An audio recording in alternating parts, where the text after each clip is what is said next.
To the love I never received, I searched for you everywhere. In people, in relationships, in approval, in attention, in being chosen, in being needed. For so many years, I thought love was something outside of me, something I had to earn, something I had to chase, something I had to suffer for. And honestly, I spent most of my life exhausted because of it. I thought if I loved deeply enough, sacrificed enough, understood enough, gave enough, someone would finally look at me and say, "You're safe now. You can rest." But that moment never fully came. Not the way I needed it to. And maybe that is one of the saddest things many women quietly carry. The grief of never fully receiving the love they spend their whole lives giving away.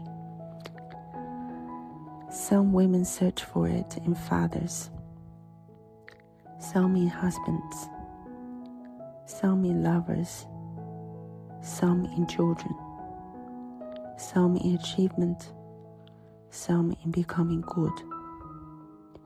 But underneath all those searches is usually the same longing, to feel deeply seen, deeply chosen, deeply safe. And for a long time, I thought the absence of that love meant something was wrong with me.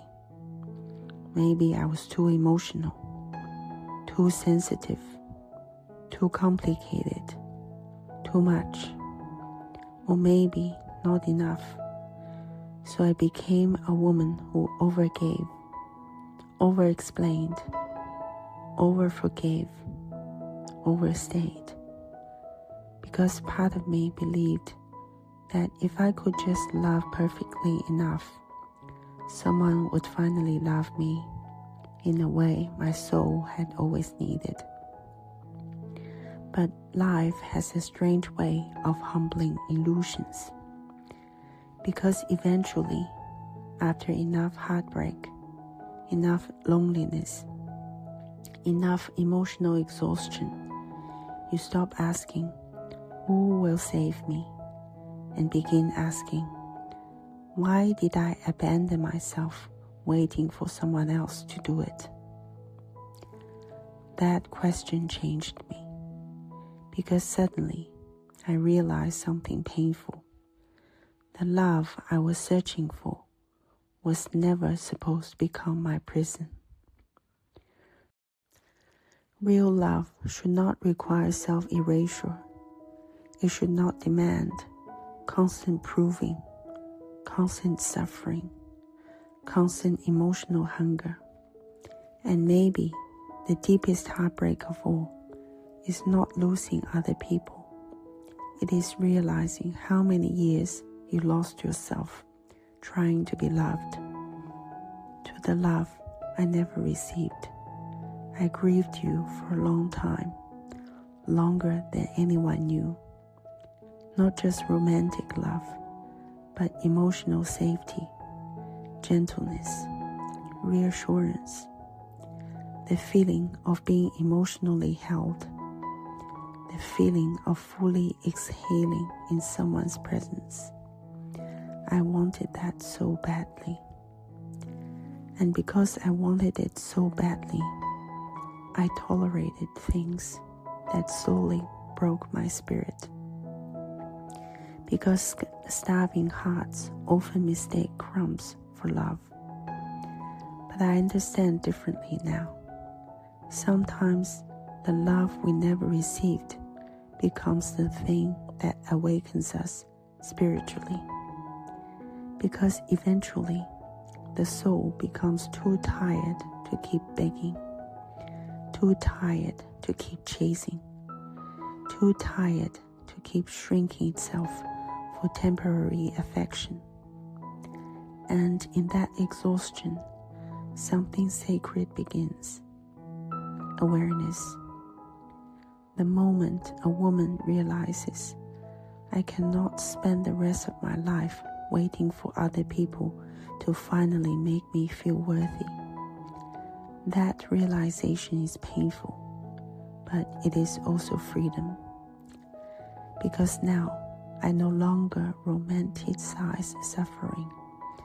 I no longer confuse inconsistency with passion, or emotional unavailability with mystery, or loneliness with destiny.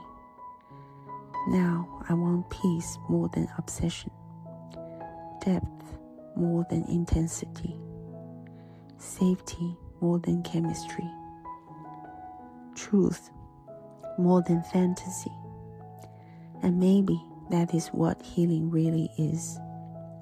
Not becoming cold, not pretending you no longer need love, but finally understanding that love should feel nourishing, not emotionally starving. To the love I never received, I release you now, not bitterly, not dramatically, just honestly.